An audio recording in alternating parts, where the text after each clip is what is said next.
Welcome to அரசன் official. என்னடா ரொம்ப நாளாக வீடியோ காணும் அப்படி தானே யோசிக்கிறீங்க? ஆமாங்க, இன்றைக்கி ஒரு சூப்பரான வீடியோவோட வந்திருக்கேன். வீடியோ ஸ்கிப் பண்ணாமல் பாருங்கள். அப்படியே நம்ம சேனலை சப்ஸ்கிரைப் பண்ணிவிட்டு பாருங்கள். நம்ம வீட்டு மாடி தோட்டத்தில் கத்திரிக்காய் விதை போட்டு நாற்றுமே நடவு செஞ்சுருந்தோம் போன மாதம் ஸ்டார்டிங்கில். இப்போ அதோட வளர்ச்சி தான் எப்படி இருக்குதுன்னு பார்க்க போகிறோம். விதை அதிகமாக போட்டோன்னு நினைக்கிறேன். நிறைய நாற்று இருக்குது. நிறைய நாற்றுனா கொஞ்சம் இல்லைங்க, கிட்டத்தட்ட ஒரு 45 நாற்றுக்கு மேலவே அதிகமாக இருந்தது. அவ்வளோத்தையும் நம்ம வீட்டு மாடி தோட்டத்தில் நடவு செய்ய முடியாது. அதனால் பக்கத்தில் இருக்க ரிலேட்டிவ்ஸ்க்கு, அது மட்டும் இல்லாமல் கிராமத்தில் இருக்க அம்மா வீட்டுக்குமே கொஞ்சம் கொடுத்து விட்டோம். இந்த வாட்டி ஊரில் வச்சதுக்கும் நம்ம வீட்டு மாடி தோட்டத்துக்கும் எந்த அளவுக்கு அறுவடை இருக்குதுன்னு பார்க்கலான்னு சொல்லிட்டு தான் இருக்கும். அதையுமே நான் உங்கள்கிட்ட ஷேர் பண்ணிக்கிறேன். இன்னும் ஒரு மாதத்தில் நல்லாவே காய்க்கும்னு நினைக்கிறேன். இப்போதைக்கு இந்த ஸ்டேஜில் தாங்க இருக்குது நம்ம கத்திரிக்காய் நாற்று.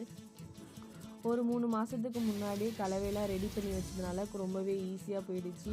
நெக்ஸ்ட் வீடியோவில் கண்டிப்பாக என்னெல்லாம் நாங்கள் கலவை கலந்தோன்னு உங்கள்கிட்ட ஷேர் பண்ணுறேன். வீடியோ பிடிச்சிருந்தா மறக்காமல் சப்ஸ்கிரைப் பண்ணி